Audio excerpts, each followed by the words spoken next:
Siddipet Gajwel old city మీద ప్రజల మీద తన అక్కసును వెలగుచ్చే ప్రయత్నం చేస్తున్నారు. సిద్దిపేటలో కాంగ్రెస్ పార్టీ గెలవలేదనో, గజ్వేల్లో కాంగ్రెస్ గెలవలేదనో, ఒక్క నిమిషం, ఓల్డ్ సిటీలో గెలవలేదని ఆయన ఏమన్నారంటే బిల్లులు అక్కడ ప్రజలు కట్టలేదు అని అన్నారు. ఇది వాస్తవం కాదు. అక్కడేదన్నా ఒక లిఫ్ట్ ఇరిగేషన్ ప్రాజెక్టుదో ఒక ఇండస్ట్రియలిస్ట్ ఎవరైనా కట్టకపోతే ఇవాళ మీరు ప్రభుత్వంలో ఉన్నారు కనుక మీరు ఆ బిల్లులు వసూలు చేయండి తప్ప మొత్తం ఆ నియోజకవర్గ ప్రజల్ని బదనాం చేసే విధంగా మాట్లాడడం సబబు కాదు అని మీ ద్వారా విజ్ఞప్తి చేస్తున్న అధ్యక్ష. ఇక రెండో విషయం అధ్యక్ష, ముఖ్యమంత్రి గారు ఇంకో విషయం అన్నారు. బీఆర్ఎస్ పార్టీ కాంగ్రెస్తో పొత్తు పెట్టుకుంది, తెలుగుదేశంతో పెట్టుకుంది, ఎంఐఎంతో పెట్టుకుందని అన్నారు అధ్యక్ష. అవును, మేము పెట్టుకున్నాం. నిజంగా టీఆర్ఎస్ పార్టీ ఆ రోజు 2004లో కాంగ్రెస్ పార్టీతో పొత్తు పెట్టుకొని మీరు తెలంగాణ ఇస్తామని కామన్ మినిమం ప్రోగ్రాంలో పెట్టి రాష్ట్రపతి నోట చెప్పి మీరు మోసం చేసిండు కనుకనే మిమ్మల్ని వదిలిపెట్టి ఆ రోజు తెలుగుదేశం పార్టీతో పొత్తు పెట్టుకున్నాం అధ్యక్ష.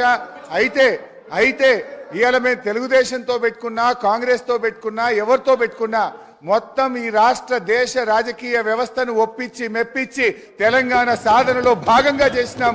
ఇవాళ మేము సక్సెస్ అయినాం. మా ప్రయత్నం వల్లనే ఇవాళ తెలంగాణ వచ్చింది. లేకపోతే ఆ రోజు తెలుగుదేశం తెలంగాణకు జై తెలంగాణ అంటేనే పెట్టుకుంటామన్నాం.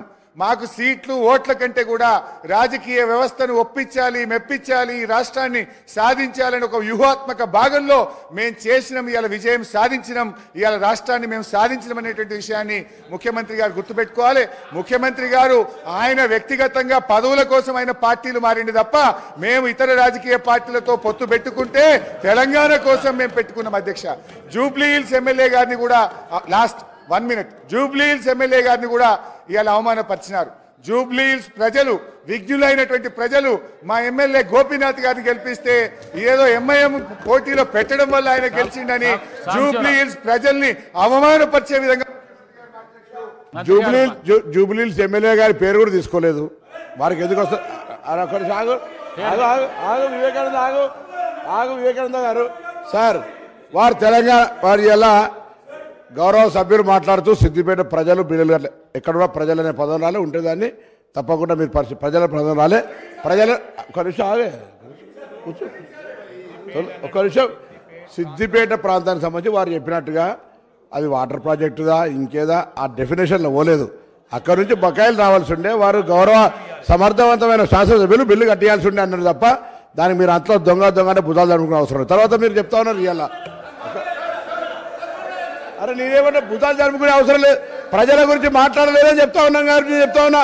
తర్వాత అధ్యక్ష ఇంకొక మాట, ఇలా తెలంగాణకు సంబంధించి చెప్తారు తెలంగాణ కాంగ్రెస్ చేయకపోతే వాళ్ళు తెచ్చింది అధ్యక్ష.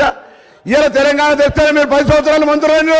దయచేసి ఆ విషయం మర్చిపోవద్దు. ఇలా తెలంగాణ తేకపోతే తెలంగాణ పార్లమెంట్ ఆర్టికల్ 3 ఇవాళ మీ పార్లమెంట్ సభ్యులు కేశవరావు గారు కానీ కాంగ్రెస్ పార్లమెంట్ సభ్యులు లేకపోతే తెలంగాణ ఎక్కడ అధ్యక్ష? ఇలా వీళ్ళు మాట్లాడతారు. ఆనాటి నాయకత్వం ఒకరని చెప్తానా, అన్పార్లమెంట్ అయితే తెలుగుతాం కానీ వీడికే ఏం రాకుండా పోయినా కూడా పార్లమెంట్ లో తెలంగాణ బిల్ పాస్ కాకపోతే రాకపోతే అధ్యక్ష. ఆనాడు స్పీకర్, లోక్సభ స్పీకర్, ఆనాడు సభ్యులు పోడియం దగ్గర లొల్లైతుంటే కూడా బిల్లు ఏ విధంగా బాధ్యాలు చేస్తే ఇట్లా మాట్లాడితే ఇట్లా బరుగుతే ఎట్లా నడుస్తాయి అధ్యక్ష? నేను అడుగుతా ఉన్నా, ఇలా బరాబరుగా కాంగ్రెస్ పార్టీ సోనియా గాంధీ గారి నాయకత్వంలో ఈ హౌస్ లో వాళ్ళ నాయకుడు చెప్పిండు సోనియా గాంధీ లేకపోతే తెలంగాణ వచ్చేది కాదని. ఇవాళ ఇట్లా మాట్లాడితే ఎట్లా అధ్యక్ష? ఆనాడు ఉండే పరిస్థితి వల్ల మేము మళ్ళీ చెప్తున్నాం, మా రాజగోపాల్ రెడ్డి గారు, మా డాక్టర్ వివేక్ గారు, మేము ఆయన వాళ్ళ ఎంపీ కేశవరావు గారు, ఇలా శాసన మండలి చైర్మన్ సుఖాంజరెడ్డి గారు అనగానే పార్లమెంట్ సభ్యులం లేకపోతే ఎక్కడిది తెలంగాణ అధ్యక్ష?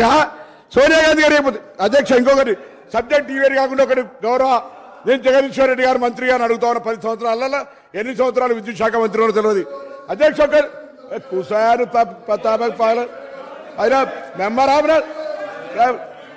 ఈరోజు అధ్యక్ష 2010 అధ్యక్ష 2010 ఫిబ్రవరిలో ఆనాటి గౌరవ ముఖ్యమంత్రి గారు రోషయ్య గారు తెలంగాణ ఉద్యమం ఉన్నప్పటికీ కూడా మేము ఆనాడు శ్రీధర్ బాబు గారు, మేము గౌరవ శాసనసభ్యులు కేటీ రామారావు గారు శాసనసభ్యులు, మేము ఆనాడు నేదురూరులో ఒక పవర్ ప్లాంట్ ఫౌండేషన్ వేసుకున్నాం 3x700 2100 మెగావాట్కు అధ్యక్ష.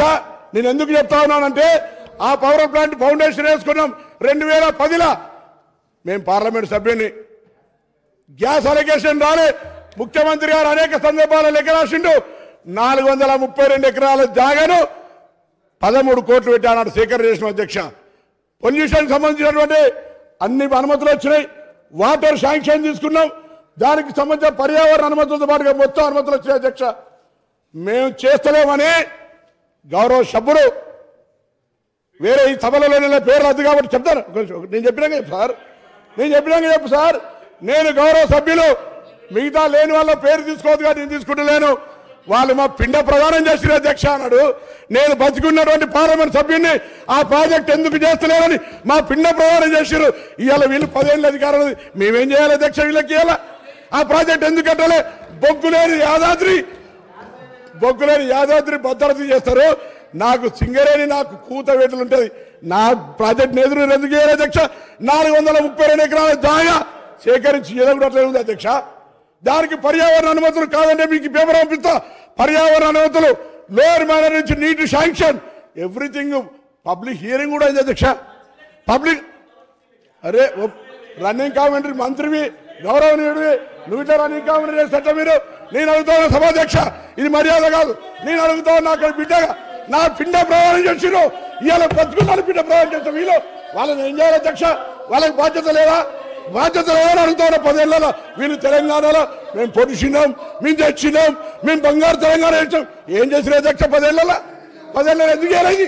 అదే కరీంనగర్ జిల్లా ప్రజలకు ఆనాడు నాకంటే ముందు పార్లమెంట్ సభ్యులు గౌరవ చంద్రశేఖరరావు గారు